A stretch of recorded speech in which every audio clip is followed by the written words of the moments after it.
નમસ્તે. મારો અવાજ બધાને પાછળ સુધી સંભળાય છે ને?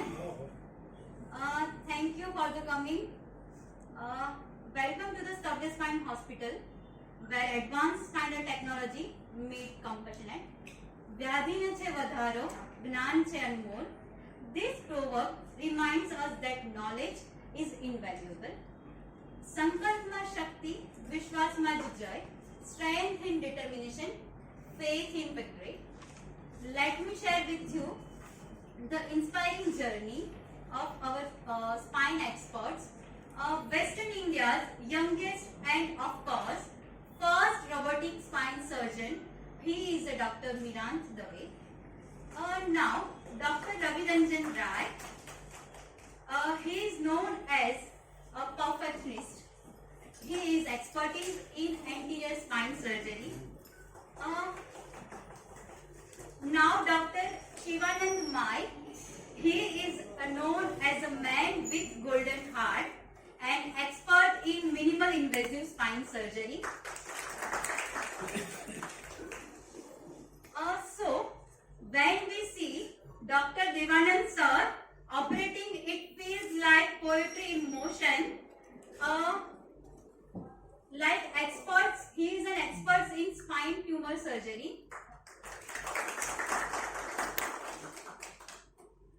Imagine a man with inbuilt 3D vision. He is expert in deformity correction and endoscopy. That is Dr. Ajay Krishnan. Lastly, a man who doesn't need any introduction. You already know what I want to say. That is my father, my mentor, the legend, Dr. Bharat Dave. Now I want to introduce Mrs. Amita Dave, my mother. She is a founder and director of Stubbs Spine Hospital. She is a visionary founder in our hospital. She worked tirelessly towards realizing her dream of providing world-class spine care in India. Her unwavering vision, combined with Dr. Bharat Dave's mission, has led Stubbs Spine Hospital prominently on the nation and international boards.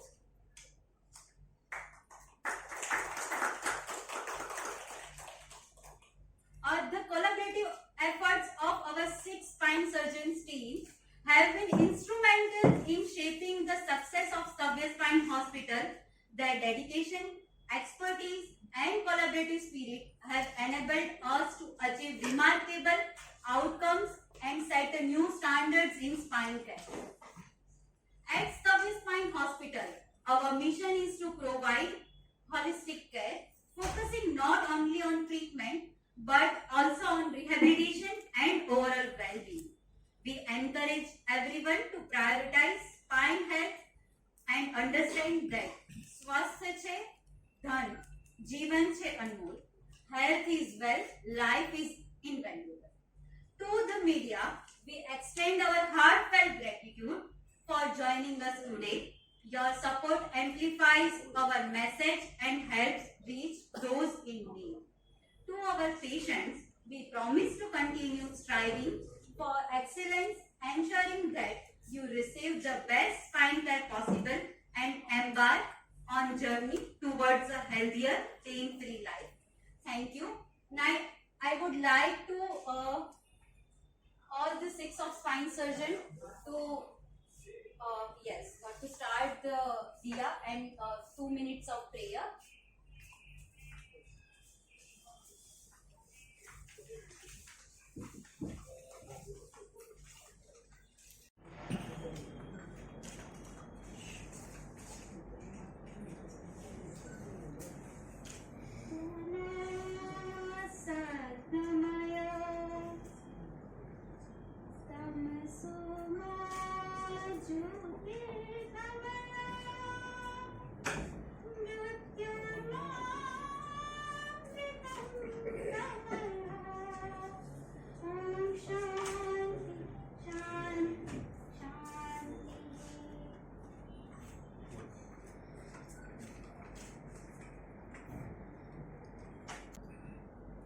So મારું નામ doctor Virant Dave છે.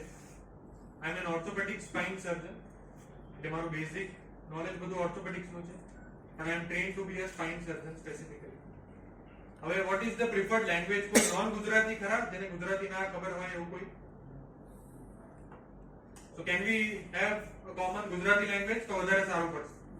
Sure. હવે I am representing Stavya today. એટલે આજે આપણે સ્તવ્ય બાબતે વાત કરીશું.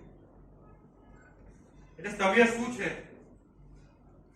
તો એક્સક્લુઝિવ સ્પાઇન કેર. એટલે અમે ખાલી સ્પાઇન ની ટ્રીટમેન્ટ કરીએ છીએ. અમારી પાસે કોઈ નીનું પેશન્ટ આવે, શોલ્ડર નું પેશન્ટ આવે તો અમે એમને કહીએ ના અમે ઓર્થોપેડિક સર્જન ખરા, પણ અમે એની ટ્રીટમેન્ટ નથી કરતા, અમે એમને પૈસા પાછા આપીને રિફર કરી દઈએ. કારણ કે અમારી પાસે સ્પાઇન નો વર્કલોડ એટલો બધો છે ને અમારી એક્સપર્ટીઝ ફક્ત સ્પાઇન સર્જરી છે. હવે સ્પાઇન કેર એટલે શું? બેક પેઇન, નેક પેઇન અને એના રિલેટેડ હાથમાં ઝંઝનાટી થવી, પગમાં ઝંઝનાટી થવી, પેશાબનો કંટ્રોલ બંધ થઈ જવો, આ બધું આવે spine care. Ajay Krishna sir please.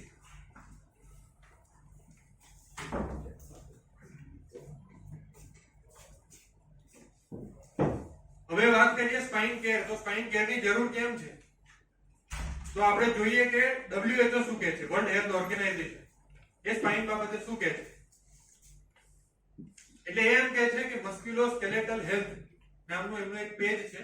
એમાં એ કહે છે કે 170 કરોડ લોકોને વર્લ્ડ વાઇડ સ્પાઇનની અને મસ્ક્યુલોસ્કેલેટલની તકલીફ છે. એમાંથી લીડિંગ કોન્ટ્રીબ્યુટર લો બેક પેઇન છે, એટલે કમરની તકલીફ. હવે કમરની તકલીફ હોય એના કારણે લોકોને શું થાય છે?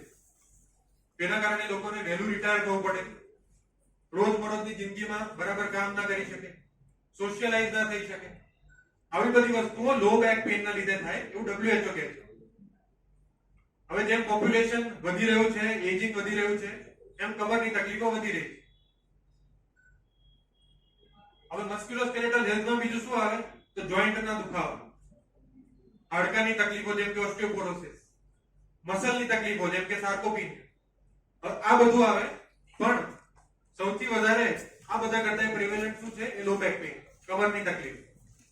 જે WHO નો આ ડેટા છે, એ ડેટામાં એમ કહે છે કે ફ્રેક્ચર, ની અને હિપનું ઓસ્ટિયોઆર્થરાઇટિસ એના કરતા કોઈ વધારે કોઈ વસ્તુ અફેક્ટ કરતી હોય વ્યક્તિઓને તો એ છે લો બેક પેઇન. એટલે ડિસેબિલિટી. ડિસેબિલિટી એટલે શું? કે કેટલા વર્ષો તમે ડિસેબિલિટી થી જીવ્યા. એનું સૌથી મોટું કોન્ટ્રીબ્યુટર WHO પ્રમાણે લો બેક પેઇન એટલે કમરની તકલીફો છે. હવે આ કમરની તકલીફો ખાલી ઉંમર લાયક જ થાય તેવું ના.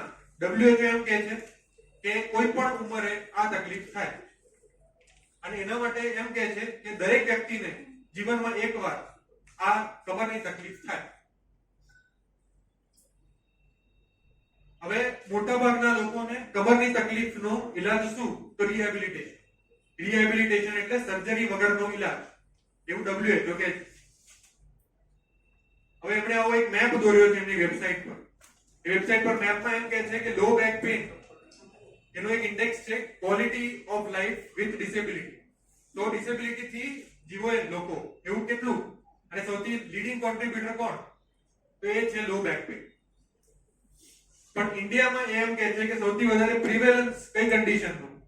તો એમાં એ કહે છે કે વિઝન લોસ એટલે આંખ જતી રહી, એના કારણે સૌથી વધારે ઇન્ડિયામાં પ્રિવેલન્સ છે. બીજું એમ કહે છે કે જેટલો લાંબો ટાઈમ કોઈકને કમરનો દુખાવો હોય એટલી લાંબો ટાઈમ એને રિહેબિલિટેશનની જરૂર પડે અને એટલી ડિસેબિલિટીના ચાન્સ વધારે. હવે આ બધું તો WHO કહે છે, પણ WHO તો એવું બી કહે છે કે ગ્લોબલી હિમોગ્લોબિનની રેન્જ 12 થી 16, પણ ઇન્ડિયન પોપ્યુલેશનનું હિમોગ્લોબિનનું રેન્જ જુદું છે. એનું રિસર્ચ આર્ટિકલ અહીંયા બતાવ્યું છે કે ઇન્ડિયન પોપ્યુલેશનમાં આપણામાં હિમોગ્લોબિનની રેન્જ હોય નોર્મલ, એ WHO કહે છે એ એના કરતા ઓછી હોય. આવી રીતે સ્પાઇનમાં નાની મોટી કેટલી બધી તકલીફો છે જે ગ્લોબલી કંઈક જુદું હોય પણ ઇન્ડિયા માટે રેલેવન્ટ કંઈક જુદું હોય. એટલે હવે અહીંયા આપણે સ્તવ્ય પર કે સ્તવ્ય શું કરે છે, કેટલા વર્ષોથી કરે છે અને કેવી રીતે કરે છે. એટલે 90% દર્દી જે અમારી પાસે આવે એનો ઈલાજ અમે ફિઝિયોથેરાપી, દવા અને રિહેબિલિટેશન થી કરીએ છીએ. 10% લોકોને સર્જરીની જરૂર પડે. એટલે અમે 2 લાખ થી વધારે પેશન્ટ જોયા છે 2004 થી. અને 20,000 જણની સર્જરી કરી. હવે આખા દેશમાંથી અમારી પાસે ક્યાંથી કેટલા લોકો કેટલી માત્રામાં આવે, તો ગુજરાતમાંથી 50% અમારું પોપ્યુલેશન છે કે જે અમારા પેશન્ટ લોડમાંથી 50% ગુજરાતી હોય, 20% રાજસ્થાની હોય, 15% એમપી ના હોય, 10% મહારાષ્ટ્ર ના હોય અને 5% બીજી જગ્યાએથી હોય. એવી રીતે ઇન્ડિયામાંથી ગયેલા બહાર એવા લોકો કેટલા આવે કે ક્યાંથી આવે, તો ઇન્ડિયન ઓરિજિન લોકો પેશન્ટ યુરોપથી, કેનેડાથી, યુએઈ થી, ઓસ્ટ્રેલિયાથી બધી જગ્યાએથી આવે. હવે અમારી સ્તવ્યામાંથી 75 થી વધારે સ્પાઇન સર્જનો ટ્રેન થઈને ગયા છે અને બધી બહુ જગ્યાએ આખા ઓલ ઓવર ઇન્ડિયામાં અત્યારે પ્રેક્ટિસ કરી રહ્યા છે. એવી રીતે 120 થી વધારે ફિઝિયોથેરાપિસ્ટ અમારે ત્યાં ટ્રેન થઈને ગયા છે અને 60% ઇન્ડિયામાં કામ કરે છે, 40% બહાર ગયા છે, કેનેડા, યુએસ, ઓસ્ટ્રેલિયા એવી જગ્યાએ. હવે દર્દીઓના અવેરનેસ માટે અમે બધી બહુ જ વસ્તુઓ કરીએ છીએ. ઓસ્ટિયોપોરોસિસ માટેના નાટકને ભવાઈ કરીએ છીએ. એવી રીતે આવી રીતે ન્યૂઝ ચેનલ્સ પર જઈને અમે બધું બહુ જ બોલતા હોઈએ છીએ, શીખવાડતા હોઈએ છીએ. હવે ટ્રેનિંગ માટે અમારી પાસે કોલેબોરેશન છે. કોલેબોરેશન એટલે એઓ સ્પાઇન નામની એક સંસ્થા છે જે ગ્લોબલી સર્જનોને ટ્રેન કરે. એ લોકોએ આપણી સ્તવ્ય હોસ્પિટલને રેડી ઓકે રોલ ગુજરાતીમાં બોલો. હા હા સર ગુજરાતીમાં સ્ટાર્ટ. આપ સૌનું સ્તવ્ય સ્પાઇન હોસ્પિટલમાં સ્વાગત છે. આજે અમે જે ટેકનોલોજીની વાત કરી તે રોબોટિક સ્પાઇન સર્જરી એટલે પર્ટિક્યુલરલી માઇક્રોસ્કોપ કે જેની અંદરથી અમે વધારે મેગ્નિફિકેશનથી અને ઇલ્યુમિનેશનથી કામ કરી શકીએ અને જેના કારણે અમારું સારું રિઝલ્ટ મળી શકે એ ટેકનોલોજી બાબતે વાત કરી અને એના કારણે અમારો ઓવરઓલ રિઝલ્ટ સરસ સુધર્યા છે અને અમે દર્દીને ટ્યુમર સર્જરી, મિનિમલ ઇન્વેઝિવ સર્જરીમાં સારું આઉટકમ આપી શકીએ છીએ. એક મિનિટ પહેલાં તમારો પરિચય આપો ને એટલે આગળ લઈ લેશો. શું કરવું છે? પરિચય આપો હા. સર એક મિનિટ ઓકે રોલ મારું Ajay Krishna, spine surgeon, Stavya spine hospital.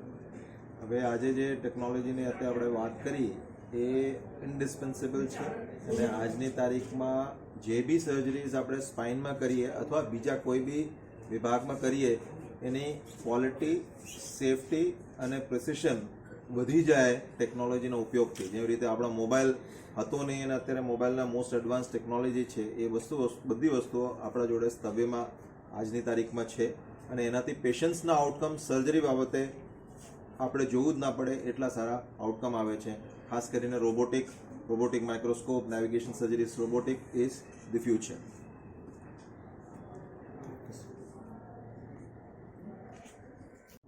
નમસ્કાર, મારું નામ ડૉક્ટર મિરાંત દવે છે. હું રોબોટિક્સ સર્જરીમાં ટ્રેન્ડ છું અને સ્પેસિફિકલી સ્પાઇન રોબોટિક્સમાં. હવે રોબોટિક સર્જરી પહેલાં કરતાં કેમ સારી?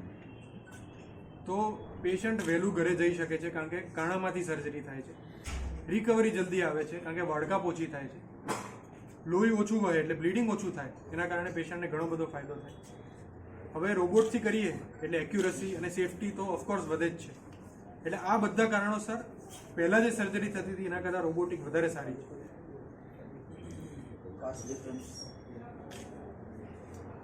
એના કોસ્ટમાં ઘણો બધો ડિફરન્સ પડે કારણ કે આ બધી ટેકનોલોજી બનતી હોય જર્મનીમાં, યુએસમાં, એટલે ત્યાંથી આપણે ઇમ્પોર્ટ કર્યું છે એટલે એના કારણે કોસ્ટમાં થોડો ઘણો ડિફરન્સ પડે. પણ અમારી હોસ્પિટલમાં સ્તવ્યમાં એટલો બધો ડિફરન્સ પડતો નથી. અત્યારે જે છે ઇન્ડિયામાં ફર્સ્ટ ટાઈમ લાવેલા છો કે કેવી રીતે? એટલે વેસ્ટર્ન ઇન્ડિયામાં આ પહેલું છે અને ગુજરાતમાં પહેલું છે. આવું ગુજરાતમાં ઘણું બધું અમે પહેલું લાવેલા છીએ, જેમ કે intra operative CT scan, operation થિયેટરમાં સીટી સ્કેન, એવી રીતે આ રોબોટનો માઇક્રોસ્કોપ, એવી રીતે હવે નવામાં નવું અમે લાવ્યા છીએ એ રોબોટથી સ્ક્રૂ નખાય એવો રોબોટ.